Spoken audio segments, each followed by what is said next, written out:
My phone buzzed at 11:37 p.m. on December 23rd, while I was wrapping presents in my apartment. Jake's name flashed across the screen, and his voice carried that familiar edge of panic mixed with authority that always made me drop everything. He claimed our annual family Christmas gathering had been relocated to Mountain View Lodge, 500 miles north in the Adirondacks. Our grandmother's sudden health scare had forced an emergency venue change, he explained breathlessly, and everyone was already packing their cars for the drive. Without questioning the story or asking for details, I abandoned my gift wrapping station, threw clothes into my weekend bag, and headed into the snowy December night for what would become the longest drive of my life. The highway stretched endlessly before me as I gripped the steering wheel, fighting against the December wind that threatened to push my sedan off the icy asphalt. Snow swirled in my headlights like angry ghosts, and the radio crackled with weather warnings about a storm system moving through upstate New York. I'd been driving for 6 straight hours, stopping only once for gas and coffee at a rest station, where the attendant looked at me like I was crazy for traveling in these conditions.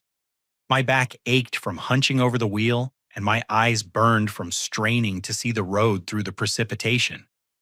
The GPS kept recalculating my route as construction zones and weather closures forced detours through small mountain towns where streetlights cast eerie orange glows on empty sidewalks. I passed abandoned gas stations, darkened diners, and churches with snow piling against their doors. When I finally reached Mountain View Lodge at 6:15 in the morning, my heart sank into my stomach.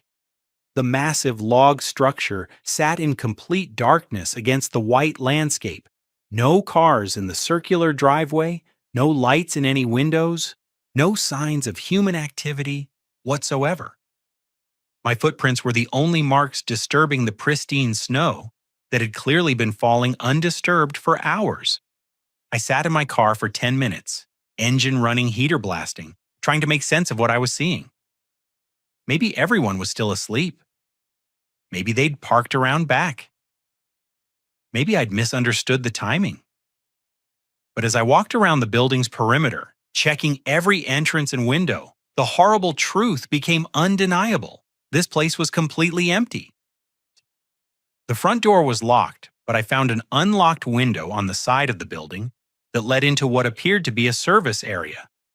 I climbed through awkwardly, my boots crunching on the hardwood floors as I explored the interior.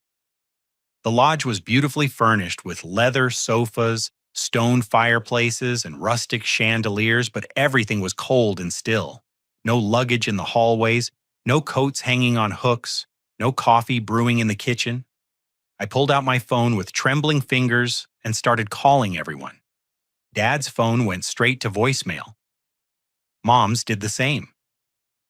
My sister Emma's number rang and rang with no answer. Desperation crept up my throat as I realized how isolated I was 500 miles from home with no way to reach my family. Finally, Jake answered on the 4th ring. The first thing I heard was laughter in the background, followed by Christmas music and the unmistakable sounds of a party in full swing. Voices I recognized called out holiday greetings, and someone was playing piano. Drew Buddy. How's it going?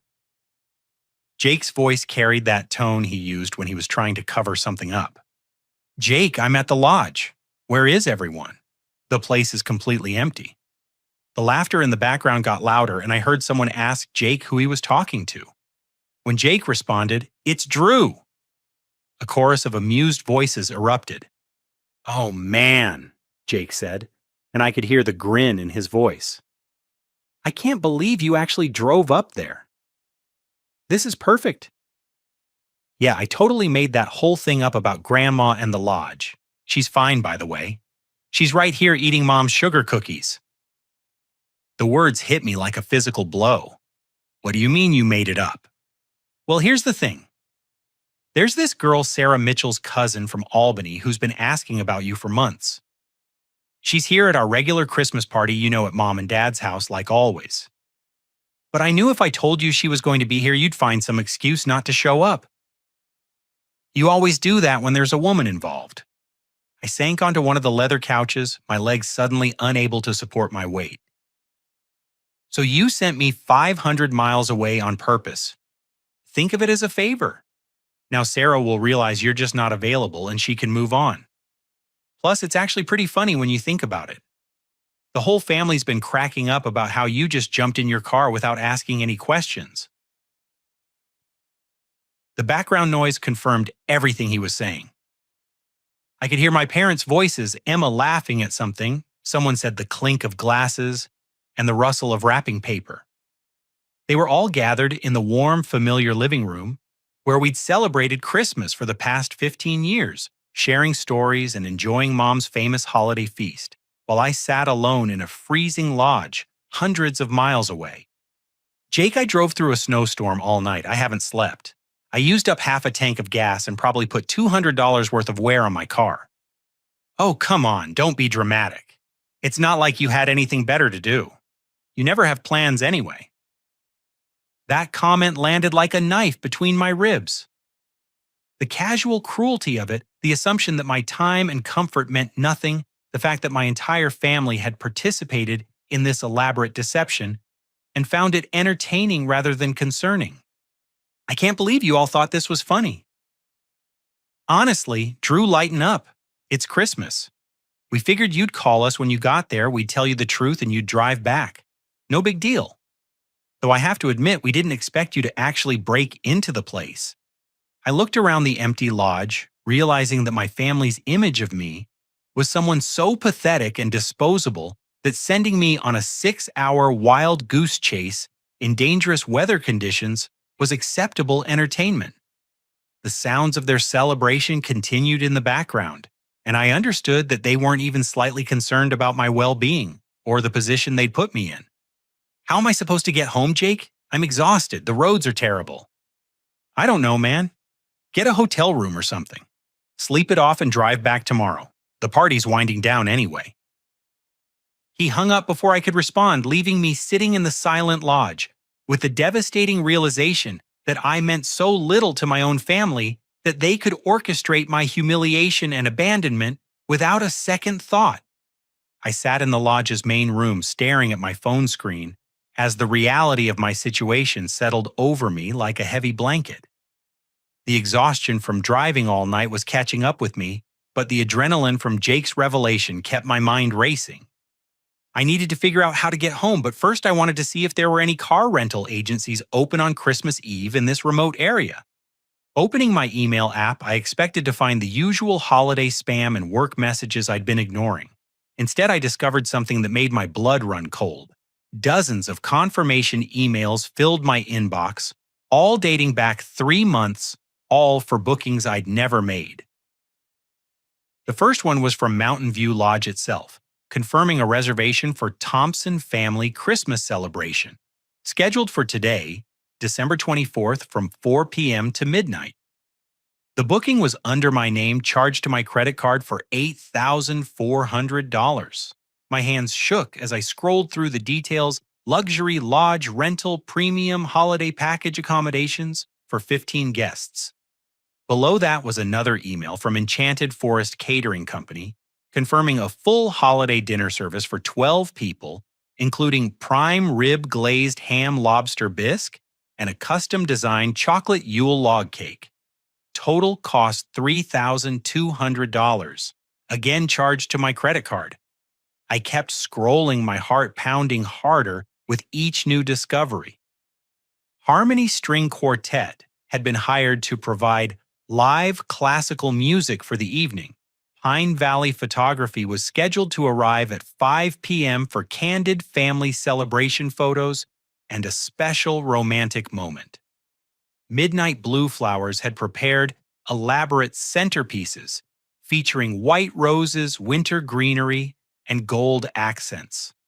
Crystal clear event lighting was bringing romantic ambient lighting, including string lights and lanterns. Every single vendor confirmation included notes about the special romantic surprise being planned. The photographer's email mentioned discreet positioning for proposal documentation. The florist had added extra white roses for the romantic moment Mr. Thompson described. The catering company had included champagne service and a special dessert presentation perfect for a marriage proposal.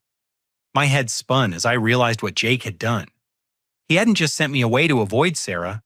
He'd been planning an elaborate romantic evening at this lodge for months, using my identity, my credit, and my stellar reputation with vendors. The emails revealed phone conversations where Drew Thompson had called to adjust details, confirm timing, and emphasize how important it was that everything be perfect for his surprise proposal. I clicked on the most recent email from the lodge manager sent just yesterday. Mr. Thompson, we're so excited to host your special evening tomorrow. The staff has prepared everything exactly as you requested. The champagne will be chilled, the fireplace will be ready, and we've arranged the seating in the main room to create the perfect intimate atmosphere for your proposal. We know Sarah will be absolutely stunned by the romantic surprise you've planned. The pieces clicked into place with sickening clarity.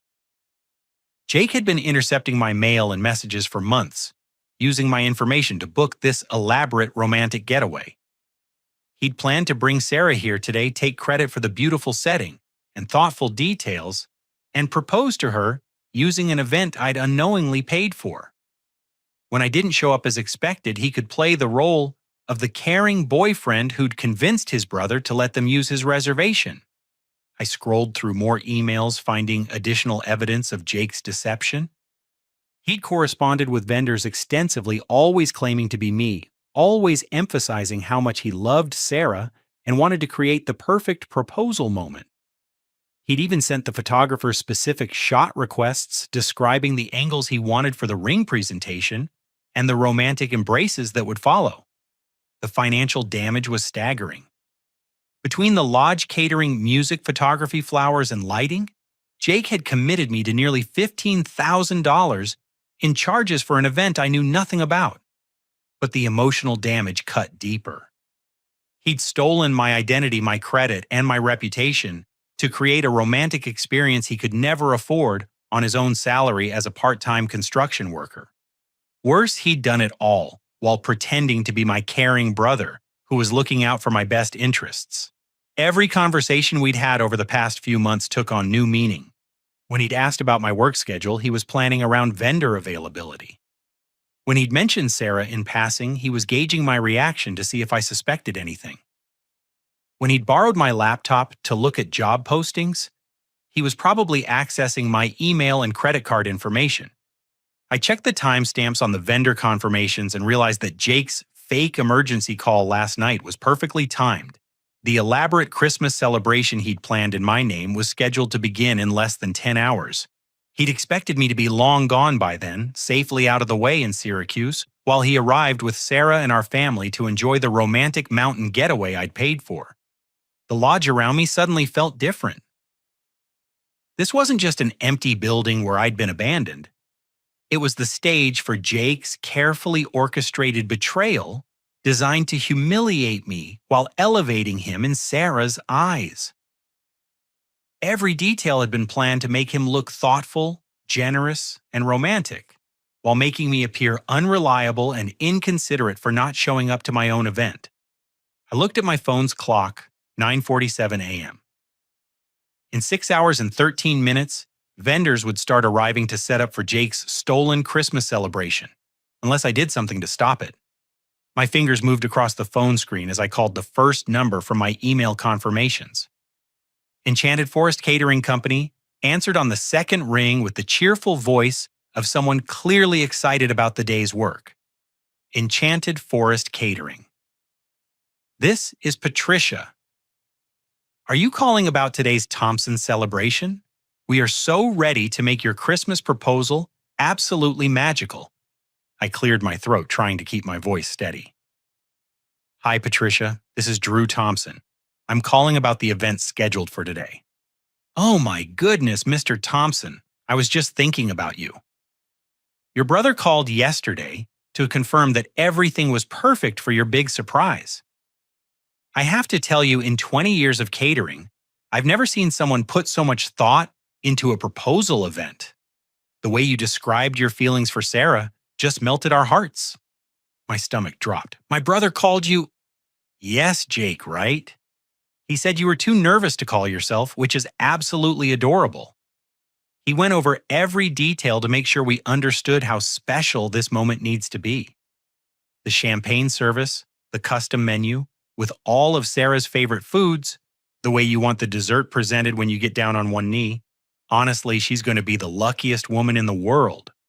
I paced across the lodge's main room, trying to process what I was hearing. Patricia, can you tell me exactly what my brother told you? Well, he explained how you've been planning this for months. But you're too shy to handle the details yourself. He said you met Sarah 2 years ago and fell in love immediately, but you've been too nervous to tell her how you feel. So you decided to create the most romantic Christmas proposal ever to show her how much she means to you. The lies were so elaborate, so detailed, that Patricia clearly believed every word. Jake had created an entire fictional romance casting himself as the supportive brother, helping his shy sibling propose to the woman of his dreams. He told us about the first time you saw Sarah at your cousin's wedding, how you couldn't stop talking about her beautiful laugh and the way she danced. He said you've been saving up for 2 years to afford this perfect evening, working overtime and skipping vacations just to make sure you could give her something worthy of your love. Each word felt like a physical blow. Jake had invented a love story so convincing that this stranger was emotionally invested in my supposed happiness. But the cruelest part was that some of it was true. I had noticed Sarah at family gatherings, had been attracted to her kindness and humor, had wondered what it would be like to ask her out. Jake had taken my private feelings and twisted them into elaborate fiction that served his own purposes. Patricia, I need to ask you something important. What exactly did Jake tell you about the timeline for today? Oh, he was very specific. He said the family would arrive around 4 p.m. and you wanted everything set up beforehand so Sarah wouldn't see the preparation. Then, during dinner, after the string quartet plays that special song you requested, you'll excuse yourself to get something from the car and come back with the ring. He said you practiced the proposal speech for weeks, and you're terrified you'll forget the words. I closed my eyes, picturing Jake rehearsing this conversation, crafting each detail to make the story more believable. And he mentioned that I might not be here when you arrive. Yes. He said you're so nervous you might chicken out and hide in town until the last minute. He told us not to worry if we don't see you right away, that he'll text you when everything's ready, and you'll come back to surprise Sarah. Honestly, Mr. Thompson, your brother thinks the world of you. He kept saying how Sarah is going to realize she's loved you all along and how this will be the happiest moment of both your lives. The manipulation was breathtaking in its completeness. Jake had created a scenario where my absence would be expected and explained where he could arrive with the family and take control of the event while maintaining the fiction that I was the one who'd planned everything. Patricia, there's something I need to tell you about the situation. Is everything okay? You sound upset. Are you getting cold feet? Because let me tell you, honey, I've seen a lot of proposals, and any woman would be thrilled to have someone put this much thought and love into showing their feelings. I realized that Patricia and all the other vendors had been emotionally manipulated just as much as I had. They thought they were helping facilitate a beautiful love story, not participating in identity theft and fraud. The problem is that I didn't book any of this. My brother did, using my name and credit card without my permission. Silence on the other end of the line. Then, I'm sorry, what did you say? I'm at the lodge right now and I just discovered these bookings in my email. I never spoke to any vendors, never planned a proposal, never authorized any of these charges. My brother used my identity to book everything, and I think he's planning to use this event for his own purposes. But Jake said he had all your information, your credit card details, your email address. He knew so much about you and Sarah. Are you saying he was lying about everything? I'm saying that I'm sitting alone in this lodge right now, having driven here because my brother told me our family Christmas was moved. But our family is actually celebrating at home in Syracuse. and I think Jake planned to bring them here today to use the event he booked in my name." Patricia's voice became professional and cautious. "Mr. Thompson, this is a very serious accusation. Identity theft and credit card fraud are crimes. Are you absolutely certain about what you're telling me?" "I'm certain, and I'm calling all the vendors to let them know that any event happening here today is not authorized by me despite being booked under my name." "Oh my God," Patricia whispered. This explains some things that seemed odd. Jake insisted on being the only point of contact, said you were too busy with work to handle details. He always called from different numbers, said his phone was broken or he was borrowing someone else's. And when we asked to speak to you directly, he always had an excuse for why you weren't available. The pieces were falling into place for Patricia, just as they had for me. He told us such beautiful stories about your relationship with Sarah, about how long you'd loved her, and how hard you'd worked to afford this surprise. We all felt so invested in your happiness. I'm sorry you were deceived too, Patricia. Jake is very convincing when he wants something. What do you want us to do? We have thousands of dollars worth of food, prepared our entire staff's scheduled equipment, loaded in our trucks. We were planning to leave for the lodge in 2 hours. I looked around the empty lodge thinking about Jake's plan and how I could turn the situation to my advantage. Actually, Patricia, I think I want you to come anyway. But there's going to be a change in how today unfolds. What kind of change? The kind where the truth comes out and people face consequences for their actions. I spent the next few hours on the phone with every vendor explaining the situation and adjusting the plans for the afternoon.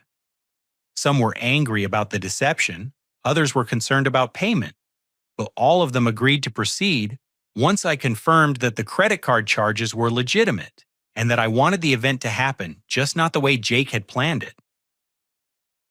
By 2:30 p.m., I was watching from the lodge's front window as catering trucks and equipment vans arrived. Patricia directed her staff with professional efficiency while maintaining worried glances toward the building where she knew I was waiting. The string quartet set up in the corner of the main room, and the photographer tested lighting angles while the florist arranged centerpieces that were genuinely beautiful. At 3:45, I heard car engines in the distance. My chest tightened as familiar vehicles came into view. Dad's blue pickup truck led the convoy, followed by Mom's silver SUV, Emma's red compact car, and finally Jake's black sedan with Sarah in the passenger seat. I positioned myself in the lodge's entryway and watched through the glass doors as my family climbed out of their vehicles, talking and laughing as they approached. Jake wore my old college letterman jacket, the one he'd borrowed months ago and never returned, and carried a small velvet box in his right hand. Sarah looked beautiful in a green dress that complemented her auburn hair, but her expression seemed confused as she took in the elaborate setup around the lodge. When they reached the front doors and saw me standing inside, the laughter died immediately. Dad stopped mid-sentence, Mom's hand flew to her chest, and Emma's eyes widened in shock. But Jake's face showed something different. A flicker of panic quickly replaced by his usual confident smile. "Drew, buddy, what are you doing here?" Jake called out as I opened the doors to let them in.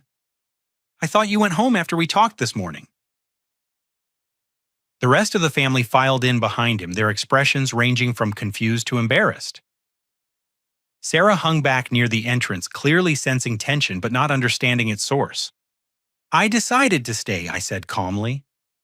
"Interesting place you picked for today's gathering." Mom stepped forward, her voice hesitant. "Honey, we're so sorry about this morning."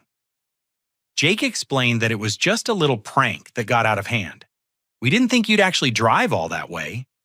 "A prank?" I repeated, looking directly at Jake. "Is that what we're calling it?" Jake shrugged, maintaining his casual demeanor. "Come on, don't be dramatic. You're here, we're here. Everything worked out fine. Actually, this place is pretty nice. How did you find it?" The audacity of his question, pretending he didn't know anything about the lodge he'd spent months planning to use, would have been impressive if it weren't so infuriating. "Well, Jake, it's funny you should ask. Because according to my email, I've been planning this event for 3 months. Apparently, I booked the lodge, hired the catering, arranged for music and photography. Strange thing is, I don't remember doing any of that. I watched the color drain from Jake's face as my family members looked around the lodge with new understanding. The elegant decorations, the catering staff bustling around the kitchen, the musicians tuning their instruments. None of this was happening by coincidence. Emma was the first to speak up. Drew? What are you talking about? What email? I pulled out my phone and began reading confirmation messages aloud. With each vendor name and dollar amount, Jake's confident facade cracked a little more. When I reached the total cost of nearly $15,000, Dad let out a low whistle. You spent 15 grand on a Christmas party, Mom asked, her voice incredulous. I didn't spend anything, I replied. But someone using my name and credit card did. All eyes turned to Jake, who was now visibly sweating despite the cool mountain air.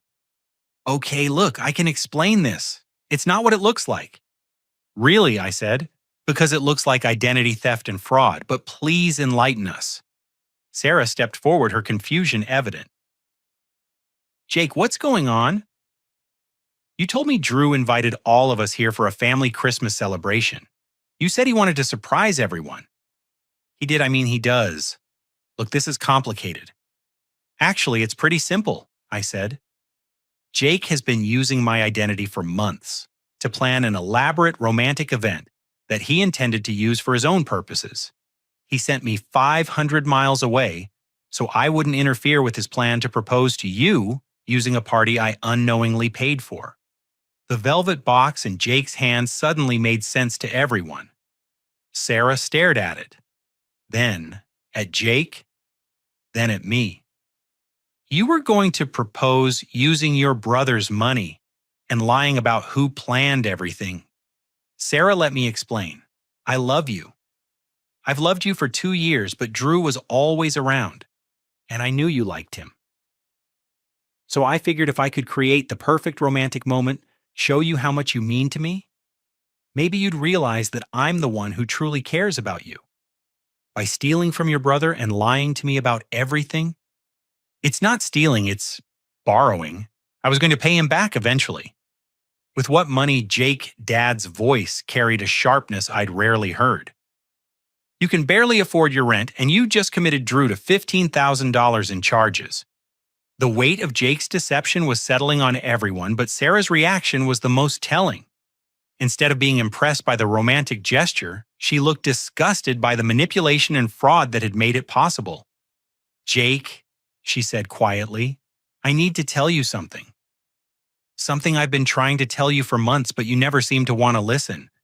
She turned to face me, her green eyes serious and direct. Drew, I've been trying to contact you for 2 years. I've sent you messages to ask Jake to give you my number, even showed up at events hoping to talk to you. But somehow my messages never seem to reach you. A cold realization washed over me. What kind of messages? Text messages telling you how much I enjoyed our conversations at family gatherings? Invitations to coffee when I was in town? Questions about your work, your interests? I thought you were ignoring me because you weren't interested. I looked at Jake, whose face had gone completely pale. I never received any of those messages. That's because I deleted them, Jake said quietly. I intercepted them, told Sarah you were too busy or dating someone else. I thought if I could just get her to give up on you, she might notice me instead. The admission hung in the air like a toxic cloud. Jake hadn't just stolen my money and identity. He'd been sabotaging my personal relationships for years, preventing connections with someone who genuinely cared about me while manipulating both of us for his own benefit. Sarah's voice shook with anger. You've been lying to both of us for 2 years, making me think Drew wasn't interested while making him think I never tried to reach out. I was protecting my relationship with you. What relationship, Jake? I never gave you any indication that I was interested in dating you. You created a fantasy in your head and then manipulated everyone around you to try to make it reality. The family stood in stunned silence as the full scope of Jake's betrayal became clear. This wasn't just about a Christmas prank or even credit card fraud. It was about years of systematic manipulation designed to control and deceive the people who trusted him most. I think I said calmly, "It's time for some new rules about how this family operates." As the family processed the revelation of Jake's extensive deceptions, vendors continued setting up around us with professional efficiency. Patricia approached me cautiously, clearly wondering how to navigate the family drama unfolding in her workspace. "Mr. Thompson, we're ready to begin service whenever you'd like. Should we proceed as planned?" The question hung in the air as everyone looked at me expectantly. I realized that for the first time in my adult life, I held all the power in a family situation.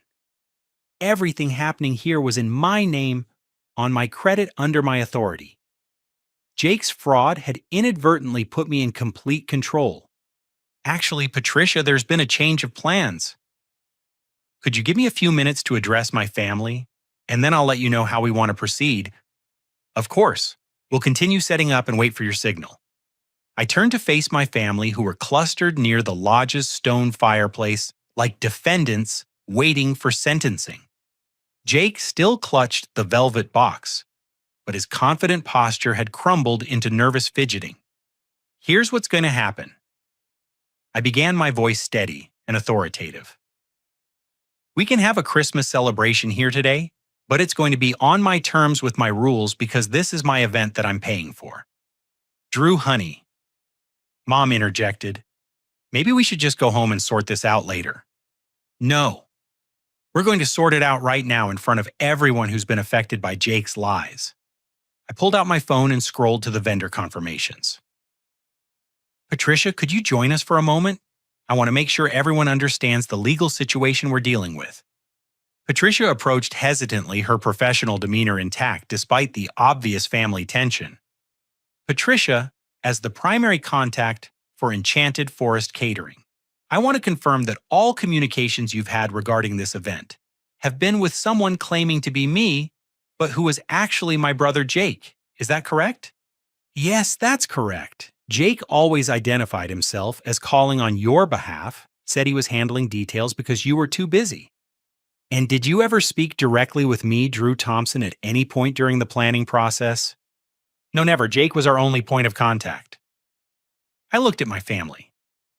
"So we have documented evidence of someone using my identity to make financial commitments without my knowledge or consent." "Patricia, in your experience, what would you call that?" "Well," Patricia said uncomfortably, "if someone used another person's identity and credit card information without permission, that would typically be considered identity theft and fraud." Jake stepped forward, panic creeping into his voice. "Look, everyone's blowing this way out of proportion. It's not fraud when it's family. I was going to tell Drew eventually." "When Jake," I asked, "after you proposed to Sarah using my money, after you let everyone believe you'd planned and paid for this elaborate romantic gesture, after you'd taken credit for months of work and thousands of dollars in expenses," Dad cleared his throat. "Son, this is serious. Identity theft is a felony. Credit card fraud is a federal offense. But I'm his brother. We share everything." "Actually, we don't," I said firmly. "We don't share credit cards. We don't share identities. And we certainly don't share the right to make decisions about each other's lives and relationships." I addressed the group formally, feeling a strange sense of power and clarity. "Here are my terms for today. Jake, you're going to spend this Christmas celebration serving everyone else. You'll help Patricia's staff set up. You'll serve food. You'll clean up afterward. Consider it the first installment on the $15,000 you owe me." "You can't be serious." "I'm completely serious." "Patricia, please ignore any instructions from anyone other than me for the remainder of the evening. If Jake tries to interfere with your work or contradict my directions, I want you to call the lodge security." Patricia nodded. "Understood, Mr. Thompson." "Secondly," I continued, "Jake, you're going to publicly apologize to Sarah for the 2 years of manipulation and interference in her attempts to contact me. You're going to explain exactly how you've been sabotaging both of our chances at honest communication. Sarah stood up straighter, her eyes focused on Jake with new resolve. I want to hear this apology. I want to understand exactly what you've been doing. Jake looked around the room, realizing that his family support system had evaporated. This is ridiculous. You're all acting like I committed murder or something. What you committed, Emma said quietly, was a betrayal of trust that's been going on for years. Drew's right. You need to own up to what you've done. I felt a surge of gratitude toward my sister, who was finally seeing Jake's behavior for what it really was. Thirdly, I said, if anyone doesn't want to participate in this celebration under my rules, you're free to leave. But if you stay, you're going to treat me with the respect I should have been receiving all along. Mom and Dad exchanged glances, and I could see them processing years of family dynamics with new understanding. How many times had they dismissed my concerns about Jake's behavior? How many times had they told me to just let it go when he crossed boundaries or took advantage of me? And finally, I said, looking directly at Jake, you're going to attend counseling to address your manipulative behavior, and you're going to make a payment plan to reimburse me for every penny you've spent. If you don't agree to these terms, I'll be filing a police report for identity theft and fraud first thing Tuesday morning. The lodge fell silent except for the sounds of Patricia's staff arranging dishes in the kitchen and the string quartet tuning their instruments. Jake stood frozen, the velvet box still in his hand, as he realized the full consequences of his actions. Well, Jake, Sarah asked, what's it going to be? Are you going to take responsibility for what you've done? Or are you going to keep pretending this is everyone else's fault? For the first time in our entire relationship as brothers, Jake had no escape route, no way to charm or manipulate his way out of the consequences of his choices. The power dynamic that had defined our family for years had shifted completely, and everyone in the room could feel it. I need a minute, Jake mumbled, walking toward the lodge's windows overlooking the snow-covered mountain landscape. Take all the time you need, I said. But Patricia's staff has prepared a beautiful Christmas dinner, and I intend to enjoy it with people who can treat each other with honesty and respect. As I spoke those words, I realized something had fundamentally changed inside me. For the first time in my adult life, I wasn't afraid of Jake's reaction or worried about maintaining family peace. I was setting boundaries, demanding respect, and holding someone accountable for their actions. It felt terrifying and liberating at the same time. Jake stood at the window for nearly 10 minutes, while the rest of us waited in uncomfortable silence. Patricia discreetly directed her staff to continue preparations, and the lodge gradually filled with the aromas of the elaborate Christmas feast that had been prepared in my name. When Jake finally turned around, his face showed a mixture of resignation and genuine remorse that I'd never seen before. The velvet box sat abandoned on a side table where he'd placed it during his moment of reflection. "You're right," he said quietly, addressing the entire group. "I've been lying to everyone for years, and I've hurt people who didn't deserve it." Sarah stepped forward. "I want specifics, Jake. I want to know exactly what you've been doing." Jake took a shaky breath. "Every time you sent Drew a text message, I deleted it from his phone when he wasn't looking. I had his passcode because we used to share location tracking for family emergencies. When you called him, I would answer if he was in another room and tell you he was busy or dating someone. I convinced you that he wasn't interested, so you'd stop trying." "How many messages?" Sarah asked. "Dozens. Maybe more than 100 over 2 years.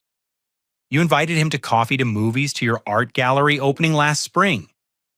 You sent him articles about books he'd mentioned, liking, asked for advice about work decisions, even sent a birthday message last year."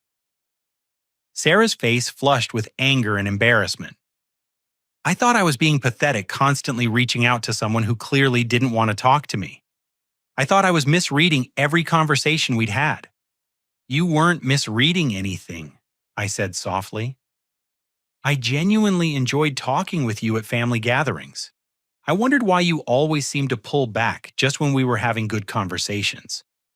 Because Jake would find me later, and tell me you'd mentioned being overwhelmed by women who wouldn't leave you alone. He said you were too polite to tell me directly that you weren't interested. The systematic nature of Jake's manipulation was breathtaking. He hadn't just interfered with our communication. He'd crafted an elaborate psychological campaign designed to make both of us doubt our own perceptions and feelings. "There's more?" Jake continued, his voice barely above a whisper. "I've been monitoring Drew's social media, his email, when I could access it, even his dating apps. Whenever someone seemed interested in him, I'd find ways to sabotage it. I'd show up at places where he had dates, create emergencies that required his attention, or sometimes just delete messages from women who were trying to contact him." Dad's face had gone red with anger. "Son, what you're describing is stalking behavior. This goes way beyond sibling rivalry." "I know. I convinced myself I was protecting Drew from getting hurt, but really, I was protecting myself from losing Sarah's attention. I thought if I could eliminate Drew as competition, she'd eventually notice me." Emma shook her head in disbelief. "Jake, that's not how relationships work. You can't manipulate someone into loving you." I realize that now. But at the time, I felt like Drew had everything. The successful career, the nice apartment, the respect of the family. I thought if I could just have this one thing, this one person who cared about me the way I cared about her, then maybe I'd feel like I mattered. "You always mattered," Mom said, tears in her eyes. "But what you've done is unforgivable." "I know," Jake said, "and I'm prepared to face the consequences." He walked over to where I stood and looked me directly in the eyes. "Drew, I owe you an apology that probably won't mean anything after what I've put you through. I stole your identity, your money, and 2 years of potential happiness with someone who genuinely cared about you. I've been the worst kind of brother imaginable." "Yes, you have," I said simply. "I'll agree to counseling, I'll pay you back every penny, and I'll stay out of your personal life completely. And if you want to file criminal charges, I'll understand." I looked around the lodge at my family, at Patricia and her staff, preparing a beautiful meal at Sarah, whose green eyes showed a mixture of hurt and hope. The anger that had been driving me all day was beginning to transform into something else. Not forgiveness exactly, but a kind of clarity about what I wanted my life to look like going forward. "Here's what's going to happen," I said. "We're going to sit down and have Christmas dinner together because Patricia and her team have worked hard to prepare something beautiful. Jake, you're going to serve everyone else and spend the evening thinking about how to rebuild the trust you've destroyed." I turned to address the group. "But I also want everyone to understand that this isn't just about Jake's behavior. This family has enabled this kind of manipulation for years by treating it as harmless sibling rivalry instead of recognizing it for what it really was." Mom started to protest, but I held up my hand.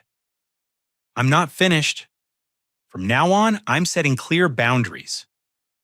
I will not be the target of pranks, jokes, or schemes designed to humiliate me or control my relationships. I will not be taken for granted financially, emotionally, or in any other way. And I will not participate in family events where these boundaries aren't respected." The lodge fell quiet as the weight of my words settled on everyone. I had never spoken to my family with such firm authority, and I could see them recalibrating their understanding of who I was and what I would accept. "Now," I said, my voice warming slightly, "Patricia, I think we're ready for dinner. And could you have the string quartet begin with some holiday classics? Despite everything that's happened today, I'd like to salvage something positive from this Christmas celebration."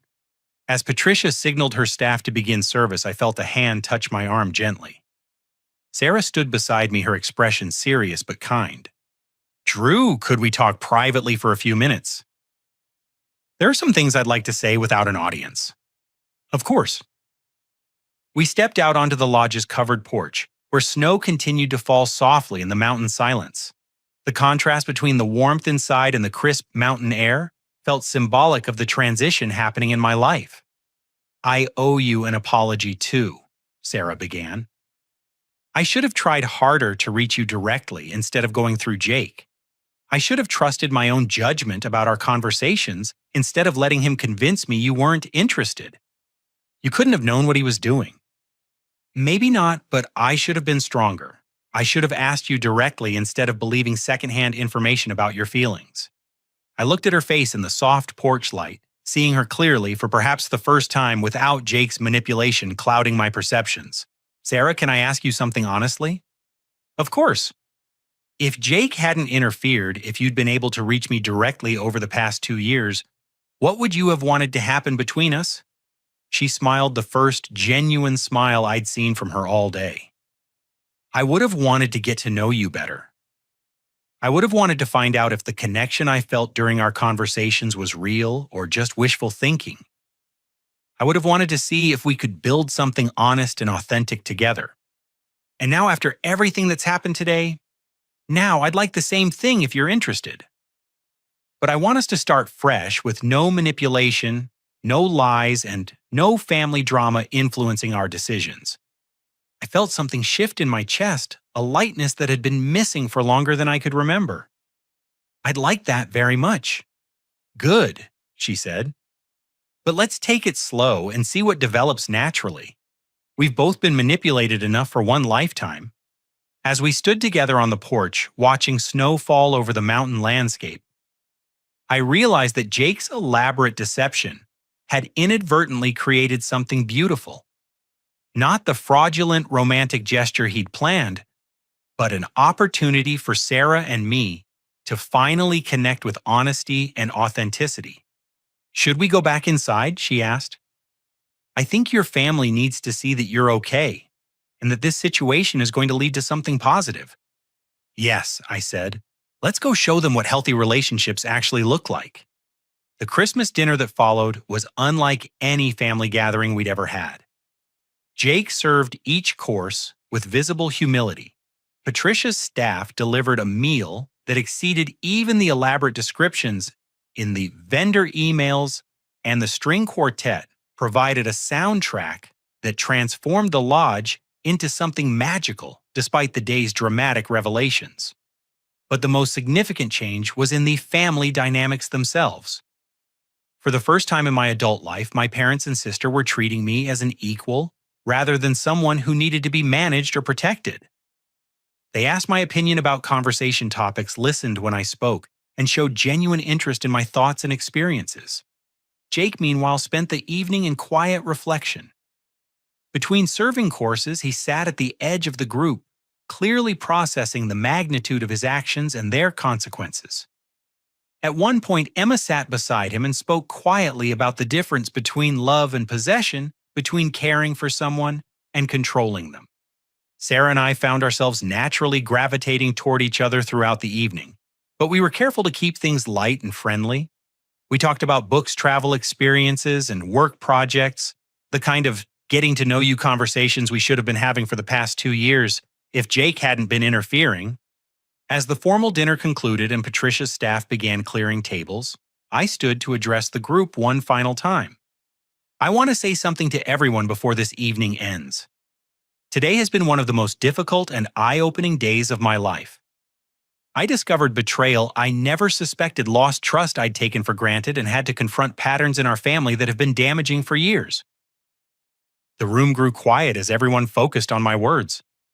But I also discovered that I'm stronger than I thought I was.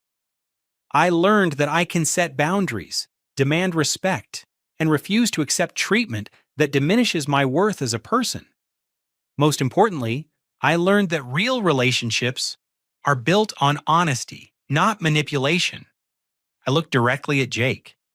What you did was wrong, and it's going to take time and consistent action for you to rebuild trust with me and with Sarah. But I believe people can change if they're willing to do the work. Jake nodded, his eyes filled with genuine remorse. I will do the work, Drew, I promise. I'm going to hold you to that promise, and I'm going to hold all of us accountable for creating a healthier family dynamic going forward. I turned to my parents. Mom, Dad, I love you both, but I need you to understand that enabling Jake's behavior has been harmful to everyone involved. If we're going to move forward as a family, we need to acknowledge that reality. Dad cleared his throat. You're right, son. We've made mistakes in how we've handled conflicts between you and Jake. We thought we were keeping peace, but we were actually avoiding problems that needed to be addressed. Mom wiped tears from her eyes. We're proud of how you handled today, Drew. We should have been supporting your strength all along instead of treating you like you needed protection. As the evening wound down and vendors began packing their equipment, Sarah and I found ourselves alone by the lodge's fireplace. The string quartet had finished their final set, and the other family members were helping with cleanup or saying goodbyes to the catering staff. So what happens next? Sarah asked, settling into one of the leather chairs near the fire. Well, I think I'm going to stay here tonight. I'm too tired to drive back, and honestly, I want some time to process everything that's happened. That sounds wise, and I mean what happens next with us. I considered her question carefully. I'd like to get to know you without any external pressure or manipulation. Maybe we could start with coffee sometime next week, have an actual conversation where we both know the other person received our messages. She laughed the sound warm and genuine. That would be revolutionary. An honest conversation between two adults who are interested in getting to know each other. I have a confession, though, I said. I did notice you at family gatherings over the past 2 years. I wondered several times what it would be like to ask you out, but I always talked myself out of it. Why? Because I assumed someone as beautiful and interesting as you couldn't possibly be interested in someone like me. Jake's interference just confirmed what I already believed about myself. And what do you believe now? I looked into the fire thinking about everything I'd learned about myself over the past 24 hours. I believe I'm worth getting to know. I believe I deserve honest relationships with people who appreciate me for who I am. And I believe that self-respect isn't selfish. It's essential for building anything meaningful with another person. Sarah moved to the chair closer to mine. I believe all of those things about you too. I have for a long time. We sat in comfortable silence watching flames dance in the fireplace while snow continued to fall outside the lodge windows. The day that had started with betrayal and abandonment was ending with possibility and hope. Drew, Sarah said softly, thank you for today. Not just for standing up to Jake and demanding honesty, but for showing me what it looks like when someone respects themselves enough to set boundaries. I've learned something important about the kind of relationship I want to have. What kind is that? The kind where both people choose each other freely without manipulation or pressure. The kind where trust is built through consistent honesty rather than grand gestures or elaborate schemes. I reached over and took her hand, feeling the simple rightness of the gesture. I want that kind of relationship too. Good, she said, squeezing my fingers gently. Then let's see if we can build one together. As the lodge grew quiet around us, I reflected on the journey that had brought me to this moment. 24 hours ago, I'd been someone who accepted poor treatment, who prioritized family peace over personal dignity, who doubted his own worth and desirability. The man sitting by this fireplace was someone different, someone who had learned to stand up for himself, set boundaries, and demand the respect he deserved. The financial cost of Jake's deception would take time to recover from, and rebuilding family trust would require ongoing effort from everyone involved. But the personal growth I'd experienced, the clarity I'd gained about my own worth, and the possibility of building something real with Sarah made every difficult moment worthwhile. Jake's manipulation had been designed to diminish me, to make me feel unworthy of love and connection. Instead, it had forced me to discover my own strength and learn the difference between being loved and being respected. It had taught me that healthy relationships require both partners to be whole, honest individuals who choose each other freely. As Sarah and I made plans for the following week and discussed our hopes for getting to know each other better, I realized that sometimes the most devastating betrayals can become the catalyst for the most important personal growth. Jake had intended to steal my money and my potential happiness. Instead, he had inadvertently given me something far more valuable, the knowledge that I deserved better and the strength to demand it. The Christmas celebration that was supposed to be built on lies and manipulation had become a foundation for honesty and authentic connection. The lodge that was meant to be the setting for Jake's fraudulent proposal had become the place where Sarah and I could finally begin building something real. And the man who had driven 500 miles through a snowstorm believing he was worthless enough to abandon had discovered that he was actually strong enough to transform his entire life in a single day. Sometimes the best gifts come wrapped in the worst circumstances, and sometimes the most beautiful beginnings emerge from the most painful endings. Have you ever found yourself in a situation where someone's betrayal actually led you to discover your own strength? Have you had to set difficult boundaries with family members or friends who were taking advantage of your kindness? I'd love to hear your stories in the comments below about times when you had to stand up for yourself and demand the respect you deserved. If this story resonated with you, please hit that like button to show your support for authentic relationships and personal growth.